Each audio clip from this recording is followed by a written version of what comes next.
பிரியமானவர்களே,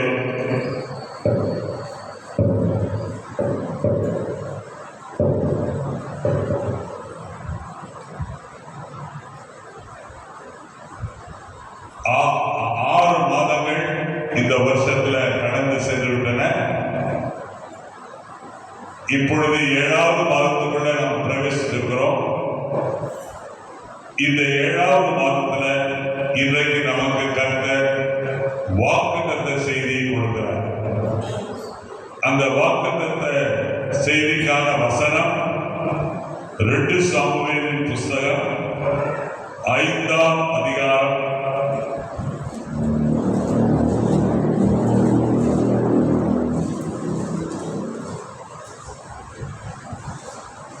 17ஆம் வசனத்திலிருந்து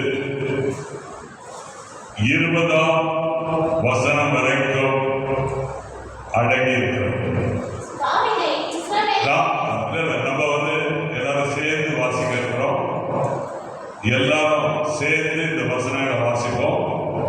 2 சாமுவேல் 5ஆம் அதிகாரம் 17ஆம் வசனத்திலிருந்து 20ஆம் வசனம் வரைக்கும் நாம் எல்லாரும் கையில வேத புஸ்தகத்தை எடுத்து வாசிப்போம்.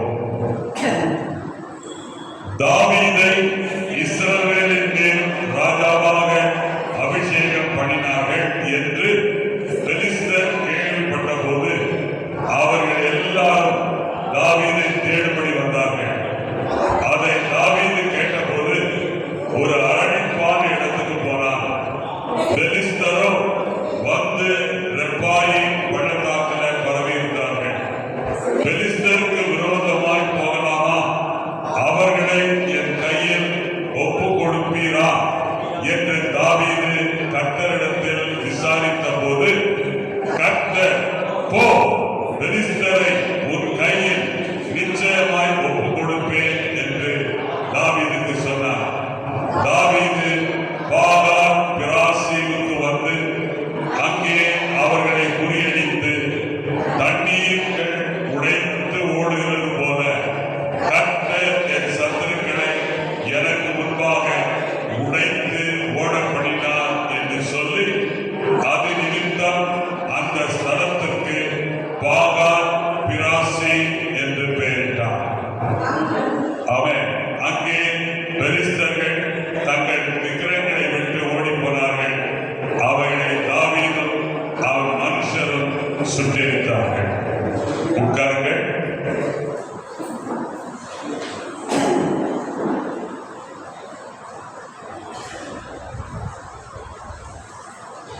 அல்லேலூயா, அல்லேலூயா.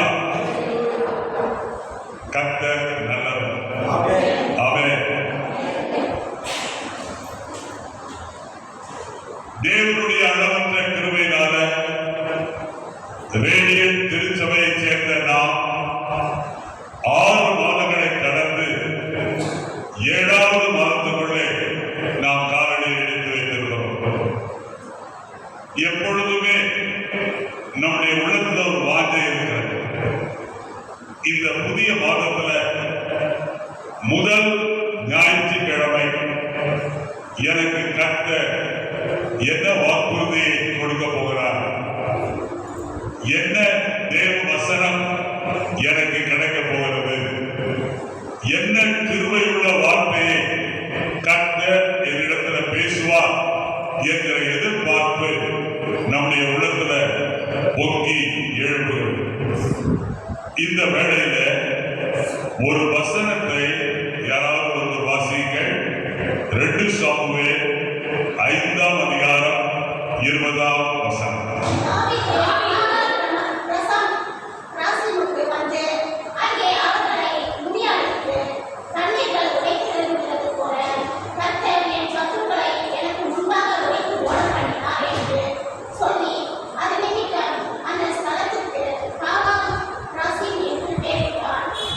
அந்த ஸ்தலத்திற்கு பாகால் பிராசி என்று பெயரிட்டார். கர்த்தருக்குள் அருமையான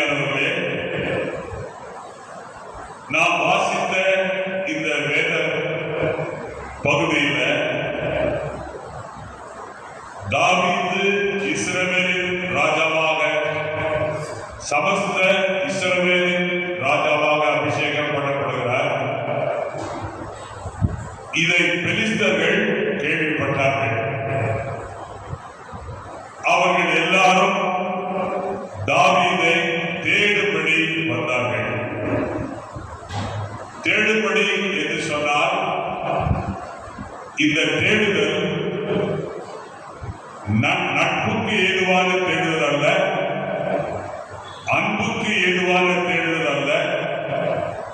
இந்த தேடுதல் தாவீதுடைய உயிருக்கு ஆபத்தை உண்டாக்கக்கூடிய தேடுதல்.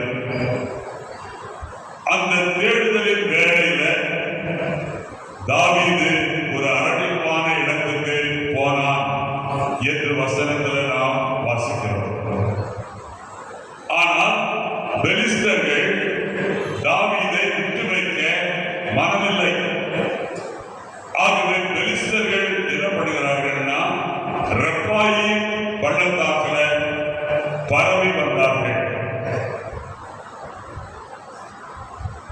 அப்பொழுது தாவீது கர்த்தருடைய இருதயத்துக்கு ஏற்றவனாய் இருந்தபடினால தாவீது கர்த்தரிடத்துல விசாரிக்க போனார். கர்த்தரிடத்துல விசாரித்தார். என்ன விசாரித்தார்?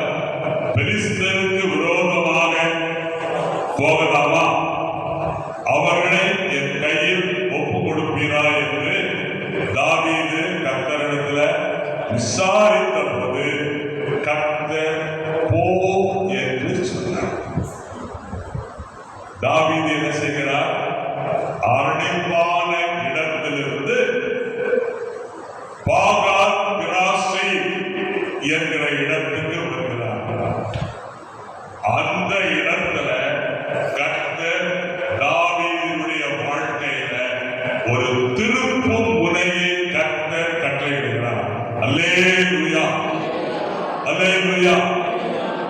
God had granted at Baal-Berasi a breakthrough. கர்த்தர் பாகால்-பிராசி என்கிற இடத்துல தாவீதுக்கு ஒரு திருப்பு முனையை அவர் கட்டளையிடுகிறார். பெலிஸ்தர்கள் எப்படி ஓடி போனார்கள், முறியடிக்கப்பட்டார்கள் என்று பார்த்தீங்கன்னா இந்த 20ஆம் வசனத்தில் என்ன பார்க்கிறோம்? தண்ணீர்கள் உடைத்து ஓடுகிறது போல பெலிஸ்தர்கள் உடைக்கப்பட்டவர்களாய் ஓடி போனார்கள். கர்த்தருடைய பிள்ளையே, அவனோடு கர்த்தருடைய சமூகத்துல உட்கார்ந்திருக்கிற உனக்கு கர்த்தர் சொல்லுகிறார், இந்த 7வது மாதத்துல கர்த்தர் உன்னுடைய வாழ்க்கையில ஒரு திருப்பு முனையை கர்த்தர் கட்டளையிடுவார். அல்லேலூயா, அல்லேலூயா, ஆமென், அல்லேலூயா. இன்றைக்கு நாம் தியானிக்க போகிற இந்த செய்தியானது சாதாரண செய்தி அல்ல, மிகவும் சக்தி வாய்ந்த, வல்லமை வாய்ந்த, வாழ்க்கையை மாற்றுகிற தலைப்பாகிய இயற்கைக்கு மேற்பட்ட திருப்பு முனை. ஆகவே இந்த 7வது மாதத்துல ஆவியானவர் உங்களுக்கு என்ன சொல்கிறார் என்றால், மகனே மகளே, இந்த 7வது மாதத்துல பாகால் பிராசிற்குள்ள உன் காலடியை எடுத்து வை. இல்லாவிட்டால் ஆண்டவர் இன்றைக்கு கொடுக்கிற வாக்குறுதி என்னவென்றால், என் அருமையான மகனே, என்னுடைய அருமையான மகளே, இதுவரைக்கு நீ எதிர்ப்புகளை சந்தித்தாய், இதுவரைக்கு நீ வாழ்க்கையில தடைகளை சந்தித்தாய், இதுவரைக்கும் வாழ்க்கையில நீ ஏமாற்றங்களை சந்தித்தாய், இதுவரைக்கும் வாழ்க்கையில நீ தோல்வியை சந்தித்தாய். ஆண்டவர் சொல்லுகிறார், அஞ்சாதே, பயப்படாதே, கலங்காதே, நான் சொல்லுகிறபடி நீ செய். நீ என்ன செய்யணும்னா, இயற்கைக்கு மேற்பட்ட திருப்பு முனையில இந்த 7வது மாதத்துல நீ அடியெடுத்து வைக்கும்படியாய் கர்த்தர் உன்னை அன்போடு அழைக்கிறார். அல்லேலூயா, அல்லேலூயா. நாம் ஆராதிக்கிற தேவன் சாத்தியமற்ற சூழ்நிலைகளை உடைத்து போக பண்ணுகிறார். இன்றைக்கு நீ சாத்தியமற்ற சூழ்நிலையில அமர்ந்திருக்கிறாயா? ஆண்டவர் சொல்றாரு, சாத்தியமற்ற சூழ்நிலைகளை நான் இந்த 7வது மாதத்துல உடைந்து போக பண்ணுவேன். அல்லேலூயா. அது மாத்திரமல்ல, நமக்கு ஆதரவாக சாதகமான அலையை கர்த்தர் நம் பக்கமாக திருப்பக்கூடியவர். அவருடைய வல்லமையின் மகிமையின் புதிய பரிமாணத்திற்குள்ளே கர்த்தர் இன்றைக்கு ரேடியல் திருச்சபை மக்களை கொண்டு வர அவர் விரும்புகிறார். காரணம் என்னவென்றால், கர்த்தருடைய பிள்ளையை இயற்கைக்கு மேற்பட்ட திருப்பு முறைகளை அனுபவிக்கத்தக்கதாக இன்றைக்கு நாம் என்ன படிக்க இருக்கிறோம் என்றால், நம்மை நிலைப்படுத்திக் கொள்வது எப்படி. இயற்கைக்கு மேற்பட்ட திருப்பு முறைகளிலே நீங்கள் அடியெடுத்து வைக்க வேண்டுமானால், இன்றைக்கு நீங்கள் உங்களை நிலைப்படுத்திக் கொள்வது எப்படி? நாம் எல்லாருமே நம்முடைய வாழ்க்கையில திருப்பு முறையை வாஞ்சிக்கிறோம், விரும்புகிறோம். இயற்கைக்கு மேற்பட்ட திருப்பு முறைக்குள்ளே நாம் அடியெடுத்து வைக்க வேண்டுமானால், அடியெடுத்து வைக்க விரும்பினால், முதலாவது இயற்கைக்கு மேற்பட்ட திருப்பு முறை என்றால் என்ன என்பதை நாம் புரிந்து கொள்ள வேண்டும். கர்த்தருக்குள் அருமையானவர்களே, இயற்கைக்கு மேற்பட்ட திருப்பு முறை என்றால் திடீரென்று தேவன் உன்னுடைய காரியத்துல தலையிடுகிறார்.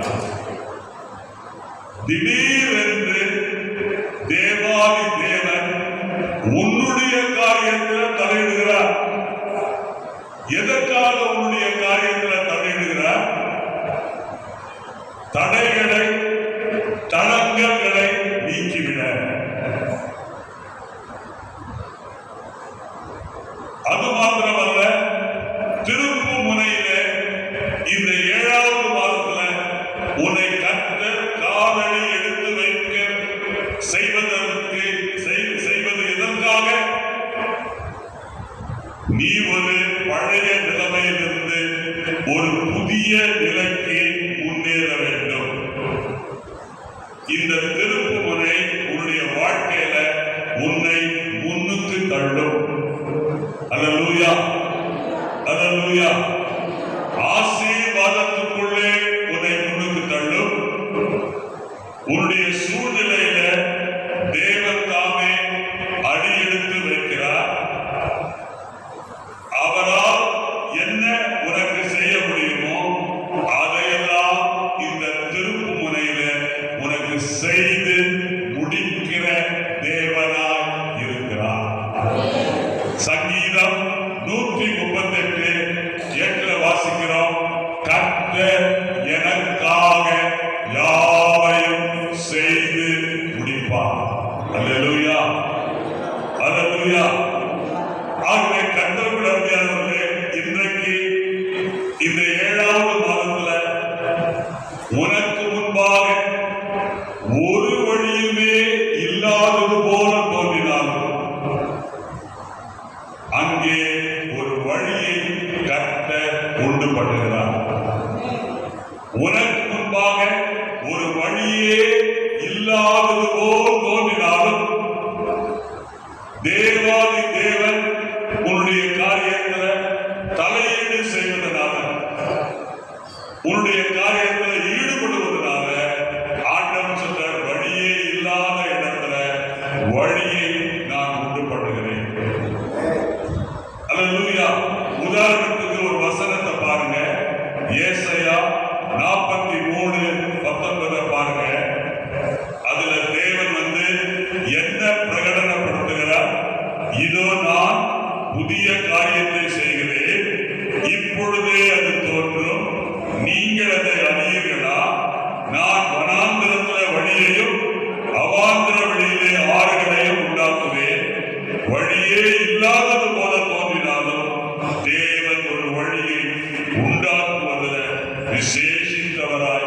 தேவன் இருக்கிறார்.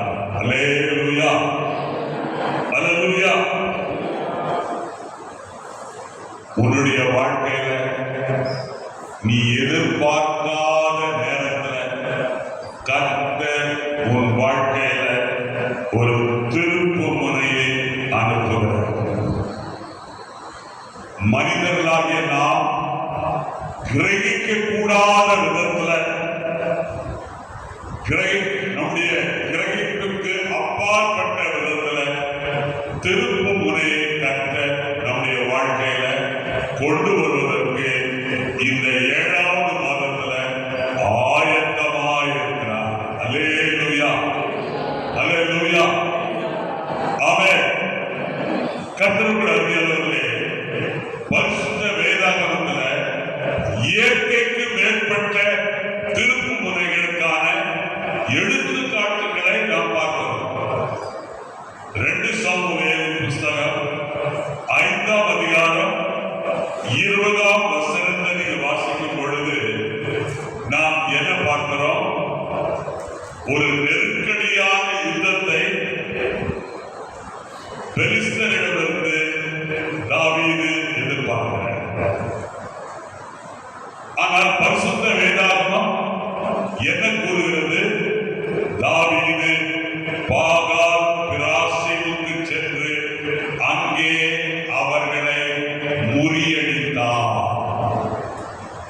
அல்லேலூயா. காரணம் என்ன? காரணம் என்ன? கர்த்தர் போ என்று சொன்னார். கர்த்தர் என்ன சொன்னாங்க? போன்னு சொன்னார். அடுத்தது கர்த்தர் என்ன சொன்னாரு? பெலிஸ்தரை உன் கையில் ஒப்பு கொடுத்தேன். பெலிஸ்தர்கள் தாவீதினுடைய கையில ஒப்பு கொடுக்கப்பட்ட போது பெலிஸ்தர்களுடைய நிலைமை எப்படி ஆச்சு?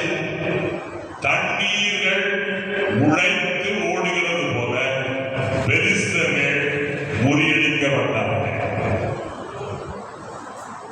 கர்த்தருக்குள் அருமையானவர்களே, அதனாலதான் அந்த ஸ்தலத்திற்கு தாவீது என்ன பெயரிட்டான்? பாகால் பெராசீம். பாகால் பெராசீம் என்றால் என்ன அர்த்தம்? கர்த்தர் உடைத்து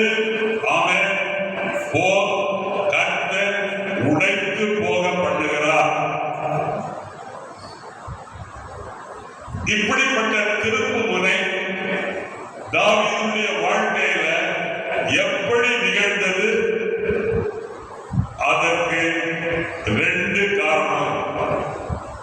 ஒன்று, தாவீது மனுஷரை நம்பாமல் கர்த்தரிடத்தில் விசாரித்தார். 2வது, தாவீது தேவன் தனக்கு கொடுத்த போர் யுக்தியை பயன்படுத்தினார். இந்த 2த்தையும் தாவீது கையாண்ட போது தாவீதின் பக்கம் ஆட்கள் குறைவா இருந்த போதிலும் தாவீது திரளான கூட்டத்தாராகிய பெலிஸ்தரை அவர் தண்ணீர்கள் உடைத்து ஓடுகிறது போல முறியடித்தார். இன்றைக்கு கர்த்தருடைய பிள்ளையே, நீ இன்னும் மனுஷனை நம்பிட்டிருக்கிறையா? கர்த்தரிடத்தில் விசாரி. கர்த்தர் உனக்கு சொல்வதை கவனமாய் கேள். கர்த்தர் உனக்கு உன் எதிராளியோடு, சாத்தானோடு, பிசாசின் சக்திகளோடு எப்படி போர் செய்வது என்கிற யுக்தியை கர்த்தர் உனக்கு சொல்லிக் கொடுப்பார். அதன்படி நீ செய்வாயனால் உனக்கு ஜூலை மாதம் பாகால் பெராசீம். அல்லேலூயா, அல்லேலூயா. அடுத்தபடியாக நாம் பார்க்கிறோம் யோசுவாவின் புஸ்தகம் 6ஆம் அதிகாரத்தில் இஸ்ரவேலர்கள் எரிகோவில் தகர்க்கப்பட முடியாத மதில்களை எதிர்கொண்டார். இஸ்ரவேலர்கள் எரிகோவின் தகர்க்கப்பட முடியாத மதில்களை எதிர்கொண்டார்கள். அந்த மதில்கள் ஒருபோதும் மனிதனால் தகர்க்கப்பட முடியாது. ஒரு இயலாத ஒரு காரியம். அந்த மதில்களை சுற்றிலும் ஒரு கோட்டை இருந்தது. கோட்டை மதில் சுவர்கள் இருந்தன. ஆனால் தேவாதி தேவன் கர்த்தாதி கர்த்தர் யோசுவாவுக்கும் அவரை சேர்ந்த மக்களுக்கும் ஒரு போர் யுக்தியை, ஒரு போர் தந்திரத்தை அவர் சொல்லிக் கொடுத்தார். அல்லேலூயா.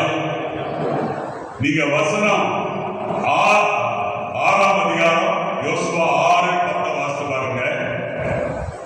ஆண்டவர் என்ன சொன்னாரு?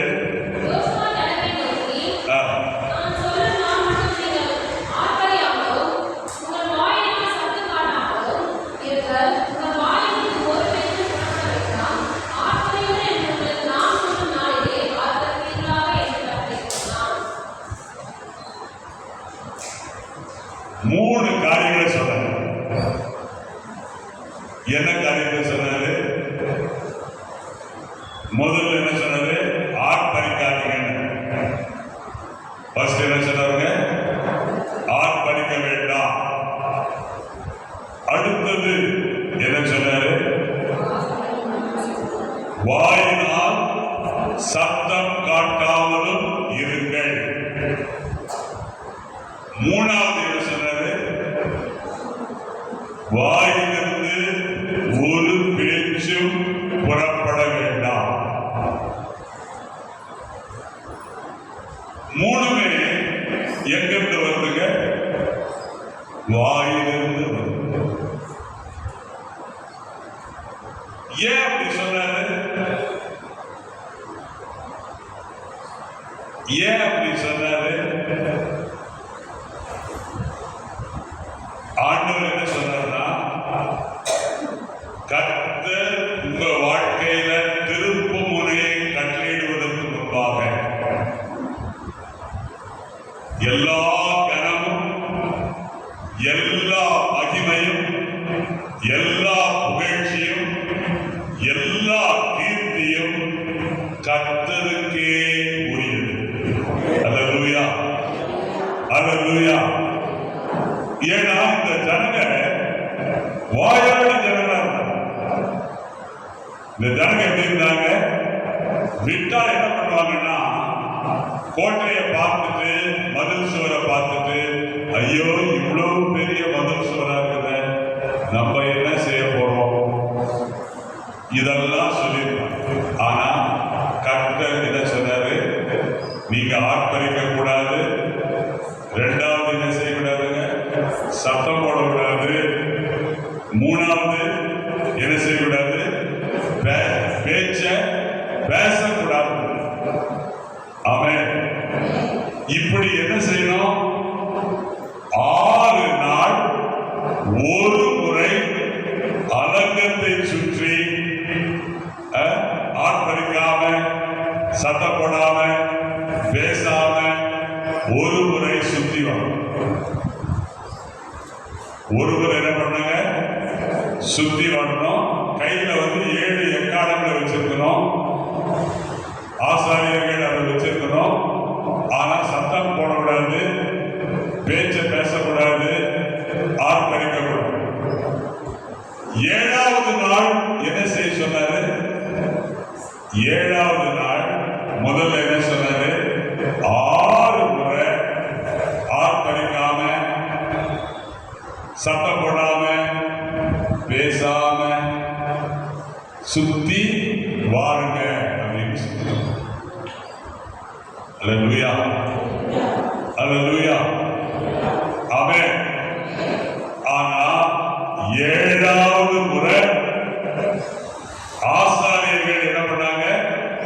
7 எக்காலங்களை ஊதுகையில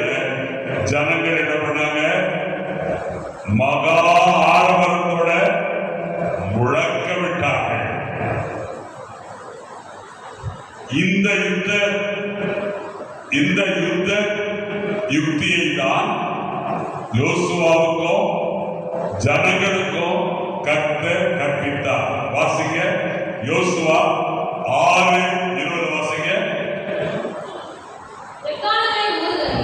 எக்காலங்களை ஊதுகையில் ஜனங்கள் ஆர்ப்பரித்தார்கள்.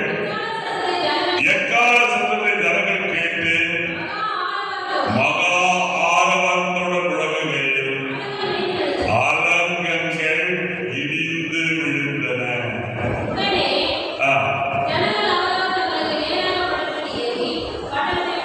பாருங்க, நீங்க நினைக்கிற மாதிரி இல்ல. அலங்கம் எப்படி இருந்துச்சுன்னா பயங்கரமான அலங்கம். மனுஷரால இடிக்கவே இந்த காலத்துல புல்டோசர் கொண்டு போனாலும் சரி, ஜேசிபி கொண்டு போனாலும் சரி, இடிக்கவே முடியாது. ஆனா ஒரு நொடி பொழுதுல, ஒரு இமை பொழுதுல 2 அலங்கம். முதல்ல வெளியே ஒரு அலங்கம், அதுக்கப்புறம் கொஞ்சம் ஒரு 6 அடி இடைவெளி விட்டு ஒரு ரோடு போற மாதிரி போட்டு இன்னொரு அலங்கம். இந்த 2 அலங்கமும் இவங்க மகா ஆரவாரத்தோட ஆர்ப்பரித்த போது என்ன நடந்தது அப்படின்னு கேட்டீங்கன்னா, இந்த அலங்கம் எல்லாம் பூமிக்குள்ள போச்சு. இந்த அலங்கம் எல்லாம் இடிந்து விழுந்துருச்சுன்னா இவங்க மேல விழுந்திருக்க இல்லையா? ஆனா கர்த்தர் ஞானம் அவர் என்ன பண்ணார்னா, பூமி அதிர்ச்சி மாதிரி உண்டாக்கி இந்த 2 அலங்கத்தையும் பூமிக்குள்ள கொண்டு போய் கர்த்தர் நல்லவரா நல்லவர். அது மாத்திரம் இல்ல, ஜனங்க பட்டணத்துக்குள்ள நேரடியா நுழைவதற்கு ஒரு வழி கர்த்தர் உண்டு பண்ணார். கர்த்தருடைய பிள்ளையே, உன்னுடைய வாழ்க்கையில ஜூலை மாதத்துல கர்த்தர் திருப்பு முனையை உண்டு பண்ண அவர் வல்லவராக இருக்கிறார். எப்படி மதில்களை கர்த்தர் பூமிக்குள்ள கொண்டு போனாரோ அதே மாதிரி உன்னுடைய வாழ்க்கையில மதுளை போன்று இருக்கிற பிரச்சனைகளை கர்த்தர் உன் காதுக்கு கீழே, உன் பூமிக்கு கீழே கர்த்தர் கொண்டு போக அவர் வல்லவராக இருக்கிறார். ஆனா நீ 3 காரியங்களை செய்யணும். 1, நீ ஆர்ப்பரிக்க கூடாது. 2வது, நீ சத்தம் போடக்கூடாது. 3வது, உன் சொந்த பேச்ச பேசக்கூடாது. அல்லேலூயா. கர்த்தர் உனக்கு கொடுக்கிற யுக்தியை நீ கடைபிடிக்க வேண்டும். ஆமென். அல்லேலூயா. அடுத்தபடியாக பாருங்க, அப்போஸ்தலர் நடவடிக்கைகள் 12ஆம் அதிகாரம்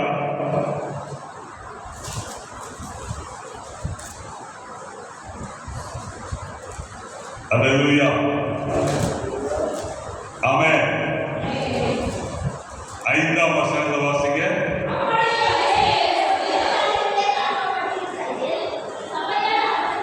அப்படியே பேதுரு சிறைச்சாலையிலே காக்கப்பட்டிருக்கையில் சபையார் அவனுக்காக தேவனை நோக்கி ஊக்கத்தோடு ஜெபம் பண்ணினார்கள். கர்த்தருடைய அருமையானவர்களே, யாக்கோபு சிறைச்சேதம் பண்ணப்பட்டு அவர் ஏரோதுவினால் கொலை செய்யப்பட்டார். இப்பொழுது பேதுருவை சிறைச்சாலையில அழைக்கப்பட்ட போது சபையார் பேதுருவுக்காக ஊக்கமாக, மிகவும் ஊக்கமாக ஜெபித்தார்கள். கர்த்தருடைய பிள்ளையே, உன்னுடைய வாழ்க்கையில நீ எதிர்பார்க்காத ஒரு காரியம், உனக்கு ஊழியம் செய்கிற ஒரு போதகர் சிறைச்சாலையில அடைக்கப்படுகிறார். ஆனால் அடைக்க அடைக்கப்பட்டிருக்கிற ஊழியரை எப்படி வெளியே கொண்டு வருவது? சபையினுடைய வாழ்க்கையில ஒரு சபையில ஒரு திருப்பு முனையை கர்த்தர் கொண்டு வர விரும்புகிறார். சபைக்கு ஒரு திருப்பு முனை தேவை. அந்த திருப்பு முனை எப்படி சம்பவிக்கும்? ஜெபிக்கிற ஊக்கமான ஜெபத்தினால். அல்லேலூயா. சபையார் பேதுருவுக்காக என்ன பண்ணாங்க? ஊக்கமாக ஜெபித்தார்கள். ஊக்கமாக ஜெபித்த போது கர்த்தருடைய பிள்ளையே, கர்த்தர் சும்மா இருப்பாரா? சும்மா இருக்க மாட்டாரு. என்ன நடந்தது? சடுதியிலே கர்த்தருடைய தூதன் தோன்றினார். பேதுருவுடைய மணிக்கட்டிலிருந்து சங்கிலிகள் அவிழ்ந்து கீழே விழுந்தன. இரும்பு கதவுகள் தானே திறந்து கொண்டன. பேதுரு சிறைச்சாலையிலிருந்து எந்த பாதிப்பும் அற்றவராக சுதந்திரமாக வெளியே நடந்து வந்தார். அல்லேலூயா, அல்லேலூயா. இயற்கைக்கு மேற்பட்ட திருப்பு முனையானது எருசலேம் திருச்சபையில நடந்ததை நாம் பார்க்கிறோம். கர்த்தருடைய பிள்ளையே, யோசுவாவுடைய வாழ்க்கையில நாம் பார்த்தோம். தேவன் யோசுவாவுக்கு ஒரு யுத்த யுக்தியை கொடுத்தார். ஆனா திருச்சபைக்கு கர்த்தர் என்ன கொடுத்திருக்கிறார்? ஜெப ஊழியம். ஆகவே ஜெப தேவனுடைய தலையீடு உன்னுடைய வாழ்க்கையில, சபையுடைய வாழ்க்கையில வரணும்னா திருச்சபை என்ன செய்யணும்? ஊக்கமாக ஜெபிக்கணும். அல்லேலூயா, அல்லேலூயா. ஆமென். இந்த 7வது மாதத்துல, இந்த ஜூலை மாதத்துல நீங்களும் நானும் திருப்பு முனைக்குள்ள அடி எடுத்து வைக்கிறேன்னா முதல் காரியம் உங்களுக்குள்ளே எனக்குள்ளே விசுவாசம் இருக்க வேண்டும், எதிர்பார்ப்பு இருக்க வேண்டும். Faith and expectation. விசுவாசமும் எதிர்பார்ப்பு இருக்கணும். இந்த ரெண்டும் இருந்துச்சுன்னா ஜூலை மாதம் உன்னுடைய வாழ்க்கையில அநேக திருப்பு முறைகளை நீ காணலாம். எபிரேயர் 11:1 வாசிக்கிறோம். விசுவாசமானது நம்பப்படுகிறவர்களின் உறுதியும் காணப்படாதவர்களின் நிச்சயமாய் இருக்கிறது. அல்லேலூயா. நம்முடைய சூழ்நிலையில தேவன் தலையிட விரும்புகிறார். ஆகவே தேவன் நம்முடைய சூழ்நிலையில தலையிட விரும்புகிறார் என்கிற விசுவாசத்தை நாம் கட்டாயம் உடையவர்களாய் இருக்க வேண்டும். ஏன் தேவன் தலையிட விரும்புகிறார்? உன்னுடைய வாழ்க்கையில ஜூலை மாதத்துல அசாதாரணமான ஒரு காரியத்தை கர்த்தர் செய்ய போகிறார் என்கிற எதிர்பார்ப்போட நீ நிச்சயமாய் வாழ வேண்டும். அல்லேலூயா, அல்லேலூயா. அடுத்தபடியாக நம்ம பார்க்கிறோம். முதல்ல பார்த்தோம் விசுவாசமும் எதிர்பார்ப்போம். இது திருப்பு முனைக்கு மிக மிக அவசியம். அடுத்தபடியாக உன்னுடைய வாழ்க்கையில திருப்பு முறையை நீ சந்திக்க வேண்டுமானால் அடுத்தது நீ என்ன செய்யணும்னா ஜெபமும் உபவாசம். மார்க் 9ஆம் அதிகாரம் 29ஆம் வசனத்தை வாசிங்க. அதற்கு அவர், இவ்வகை பிசாசு ஜெபத்தினாலும் உபவாசத்தினாலுமே அன்றி மற்றெவ்விதத்தினாலும் புறப்பட்டு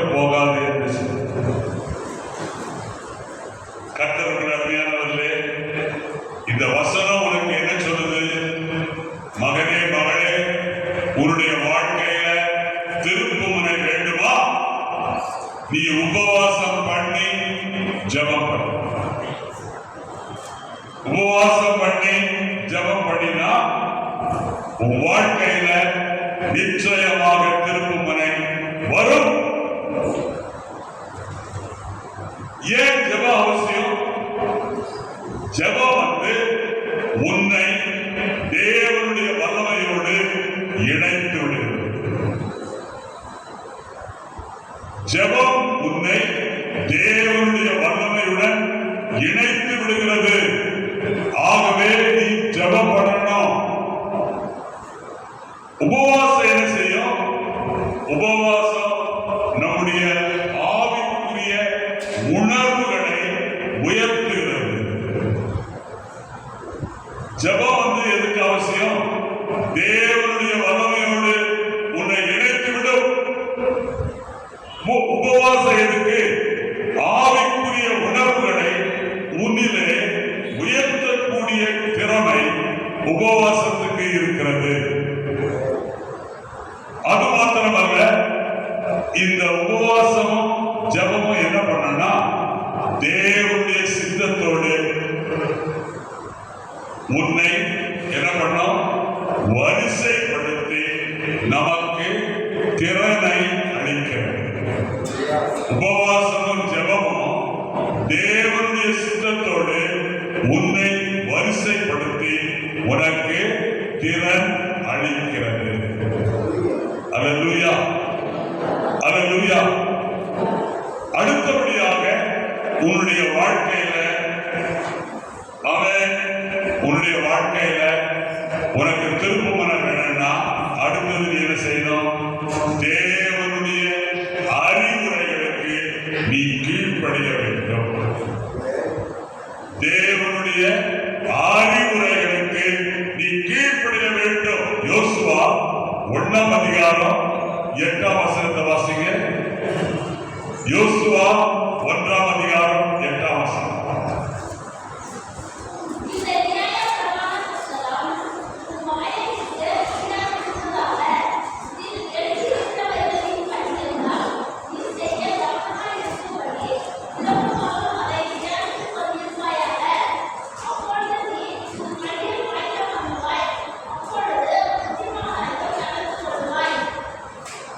கர்த்தருடைய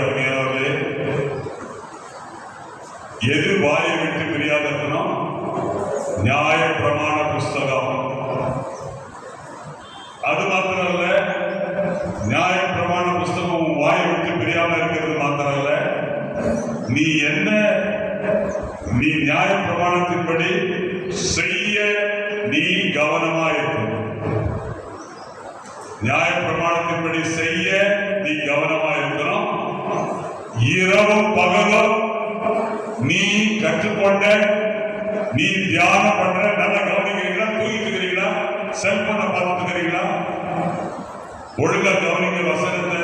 ஆமென், அல்லேலூயா. நான் எல்லாரையும் பார்க்க முடியும், நீங்க யாரையும் பார்க்க முடியாதுன்னு நினைக்காதீங்க.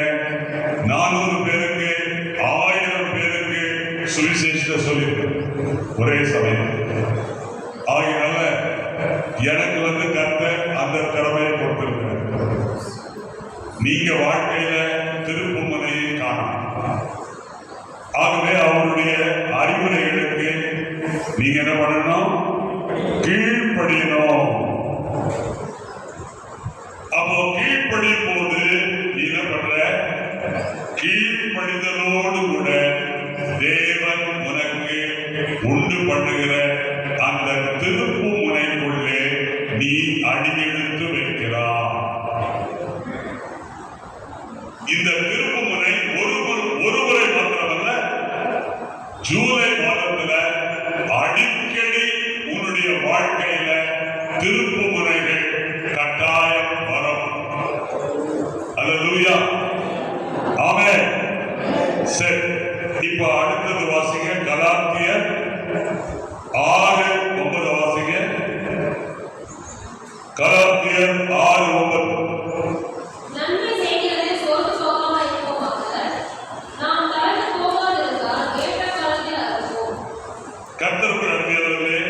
நன்மை செய்கிறதுல சோர்ந்து போகாமல் இருப்போமா விருப்பமாக நாம் தளர்ந்து போகாதிருந்தால் ஏற்ற காலத்துல அறுப்போம்.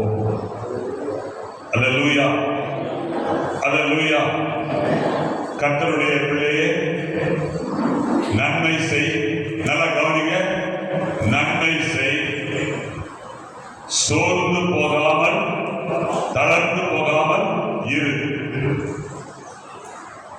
நன்மை செய், தளர்ந்து போகாமல் இரு. ஆண்டவர் சொல்றாரு, உன்னுடைய வாழ்க்கையில திருப்பு முனைகள் முந்திக் கொள்ளும். உன்னுடைய வாழ்க்கையில திருப்பு முனைகள் முந்திக் கொள்ளும். அல்லேலூயா, அல்லேலூயா. சோர்வு எப்போ வருது? தளர்வு எப்போ வருது? தாமதமாகும் போது தளர்வு வரும். எதிர்ப்புகள் வரும் பொழுது தளர்வுகள் வரும். ஆனா வசனம் என்ன சொல்லுது? நன்மை செய்கிறதுல சோர்ந்து போகாம இரு, தளர்ந்து போகாது. ஏற்ற காலத்துல நீ நன்மை செய்தபடினால நன்மையை அறுப்பார். அல்லேலூயா, அல்லேலூயா. ஆமென். சரி, இப்ப அப்போஸ்தலர் 16:25-26 வாசிங்க. அப்போஸ்தலர் 16:25-26.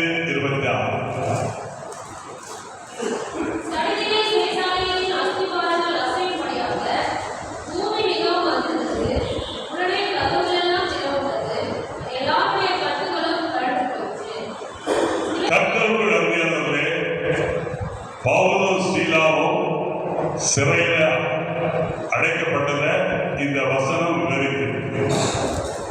ஆனா இந்த ரெண்டு பேரும் ரத்தம் ஒழுகிட்டு இருந்தாலும், காயங்கள் பயங்கரமா இருந்தாலும் அவங்க என்ன பண்ணாங்க? ரெண்டு காரியத்தை செய்தாங்க. என்ன காரியம்? ஒண்ணு வந்து அவங்க ஆராதித்தார்கள், இரண்டாவது துதி செலுத்தினார்கள். அல்லேலூயா, ஆமென். ஆனா ஆராதிக்கிறதுக்கு முன்னால, துதி செலுத்துறதுக்கு முன்னால வேற ரெண்டு காரியத்தை செய்தாங்க. முக்கியமான காரியம் என்னன்னா, ஜெபித்தார்கள். அவங்க என்ன பண்ணாங்க? கவனிக்கிறீங்களா? ஜெபித்தார்கள். இரண்டாவது என்ன பண்ணாங்க? பாமாலைகளை பாடினார்கள். என்ன பண்ணாங்க? ஜெபித்து பாமாலை பாடின உடனே சடுதியிலே பூமி அதிர்ச்சி சிறைச்சாலையை அசைத்தது. ஆமென். அல்லேலூயா, அல்லேலூயா. அதுக்கப்புறம் இந்த ஜெபமும் பாமாலை பாடி கர்த்தரை ஆராதனை பண்ணி துதி செலுத்தின உடனே அவர்களுடைய சங்கிலிகள் கலந்து விட்டன, கதவுகள் திறந்தன. இயற்கைக்கு மேற்பட்ட திருப்பு முனை அந்த சிறைச்சாலைக்குள்ள நடந்தது. அல்லேலூயா, அல்லேலூயா. கர்த்தருடைய பிள்ளையே, உன்னுடைய சரீரத்தில் அடிகள் இருக்கும், காயங்கள் இருக்கும். நீ சௌகரியம் இல்லாத இடத்துல இருக்கலாம், காற்றோட்டம் இல்லாத இடத்துல இருக்கலாம், இருட்டறையில இருக்கலாம். சூழ்நிலைகளை பார்க்காதே. நீ கர்த்தரை உயர்த்தினால் கர்த்தர் வல்லமையாய் அசைவாடுவார். நீ கர்த்தரை உயர்த்தினால் வல்லமையாய் அசைவாடுவார். திருப்பு முனைகள் ஏற்பட்டது. என்ன திருப்பு முனை? கர்த்தர் தம்முடைய வல்லமையை பயன்படுத்தி மனிதனை கட்டி வைத்திருக்கிற சங்கிலிகளை கர்த்தர் அவிழ்த்தார். அது மாத்திரமல்ல, தம்முடைய தேவ தாசர்களை அடைத்து வைத்திருந்த கதவுகளை கர்த்தர் திறந்தார். அல்லேலூயா. ஆகவே கர்த்தருடைய பிள்ளையே, உன்னுடைய வாழ்க்கையில கர்த்தர் இந்த ஜூலை மாதத்துல பாகால் பெராசீமை கட்டளையிடுவார். அல்லேலூயா, அல்லேலூயா. அப்போ ஜூலை மாதத்துல இன்னிலிருந்து நீ என்ன பண்ணணும்? ஆண்டவரே, நீங்க என் கூட பேசுறீங்க, என் வாழ்க்கையில திருப்பு முனை வரோடு சொல்லியிருக்கிறீங்க. ஆகவே இன்று முதல் நான் என்ன செய்கிறேன்? திருப்பு முனையில் எதிர்பார்ப்போடே வாழ ஆரம்பிக்கிறேன். நான் திருப்பு முனையில் எதிர்பார்ப்போடே வாழ ஆரம்பிக்கிறேன். இனிமேல் நான் என்ன செய்வேன்? மரணத்தை பேச மாட்டேன், ஜீவனை பேசுவேன். நான் இனிமேல் என்ன பேச மாட்டேன்? மரணத்தை பேச மாட்டேன், ஜீவனை பேசுவேன். ஏன் ஜீவனை பேசணும்? நீதிமொழிகள் 18ஆம் அதிகாரம் 21ஆம் வசனத்துல மரணமும் ஜீவனும் நாவின் அதிகாரத்தில் இருக்கும், அதில் பிரியப்படுகிறவர்கள் அதன் கனியை புசிப்பார்கள். நீ விசுவாச வார்த்தைகளை பேசினால், நீ வாக்கு தந்த வார்த்தைகளை பேசினால், உன்னுடைய விசுவாசத்தினால் வாக்கு தந்த வார்த்தைகள் நிறைவேறும். அல்லேலூயா, அல்லேலூயா. விசுவாசம் என்ன செய்யும்? தேவனுடைய வல்லமையை உன்னுடைய வாழ்க்கையில கொண்டு வரும். வாக்கு தந்த வார்த்தைகள் என்ன செய்யும்? கர்த்தர் தாம் சொன்னபடியே செய்து கொடுத்தார். அல்லேலூயா. வாக்கு தந்த வார்த்தைகள் என்ன செய்யணும்னா, உன் வாழ்க்கையில காரியங்களை சிருஷ்டிக்கும். உன் வாழ்க்கையில காரியம் என்ன செய்யும்? உன்னுடைய கிட்னி பழுதா போயிருந்தா புதிய கிட்னியை கர்த்தர் உருவாக்குவார். உன்னுடைய லிவர் ஸ்பாயில் ஆயிருந்தா கர்த்தர் ஒரு புதிய லிவரை உண்டாக்குவார். உன்னுடைய சுவாசப்பை பழுதாய் போயிருந்ததா கர்த்தர் ஒரு புதிய சுவாசப்பையை உருவாக்குவார். சிருஷ்டிக்கிற வல்லமை கிரியை செய்யும். அடுத்தது நீ என்ன பண்ணணும்? இந்த ஜூலை மாதத்துல நீ திருப்புமுனை எதிர்பார்க்கிறாய். எப்படி இருக்கணும்? நீ நீதிமொழிகள் 13ஆம் அதிகாரம் 20ஆம் வசனம் என்ன சொல்லுது? ஞானிகளோடு சஞ்சரிக்கிறவன் ஞானம் அடைவான், மூடருக்கு தோழனும் நாசம் அடைவான். ஞானிகளோடு சஞ்சரிக்கிறவன் என்ன அர்த்தம்? தேவனுடைய வல்லமையை விசுவாசிக்கிறவர்கள் உன்னுடைய விசுவாசத்தை என்ன பண்ணுவாங்க? ஊக்குவிப்பார்கள், உன்னை சூழ்ந்திருப்பார்கள். உன்னுடைய தொடர்பு அவர்களோடு கூட இருக்கிறபடினால அந்த ஞானிகள், அந்த விசுவாசிகள் தேவனுடைய வல்லமையை நீ அனுபவிப்பதற்கு உனக்கு உதவி செய்யும். அது மாத்திரமல்ல, நீ ஞானிகள் உன்னை சூழ்ந்து இருந்தால் நீ உன்னுடைய வாழ்க்கையில பின்னுக்கு போகாம முன்னுக்கு போவாய். ஆமென், அல்லேலூயா. பிரசங்கி 3ஆம் அதிகாரம் 1ஆம் வசனத்தை வாசிங்க.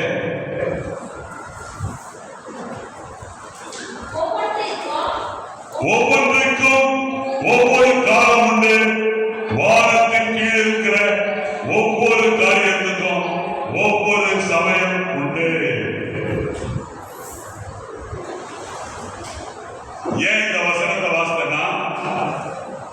திருப்பு இயற்கைக்கு மேற்பட்ட திருப்பு முனை அடிக்கடி தேவன் உனக்கு வைத்திருக்கிற வேலையில வரும்.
போவதற்கு தாமதியாதே.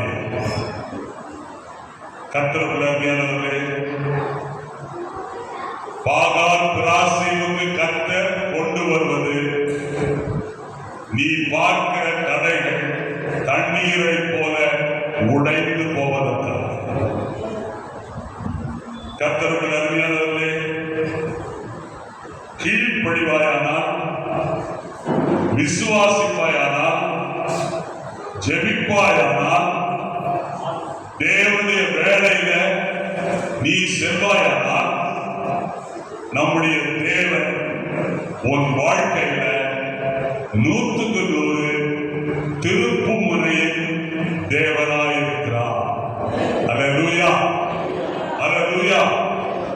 உன்னை வெற்றியில், விடுதலையில், ஆசீர்வாதத்தில் புதிய நிலைக்கு கர்த்தர் கொண்டு வருவார். அவருடைய வார்த்தையோடு உன்னை வரிசைப்படுத்திக் கொள். அவருடைய அறிவுரைகளை பின்பற்று. உன்னுடைய எதிர்ப்புகளை மிஞ்சக்கூடிய இயற்கைக்கு மேற்பட்ட வழிகளை அனுபவிப்பாய் என்பதை கர்த்தர் இன்றைக்கு உனக்கு சொல்லுகிறார். அல்லேலூயா, ஆமென். நாம் எல்லாரும் எழுந்து நிற்போமா?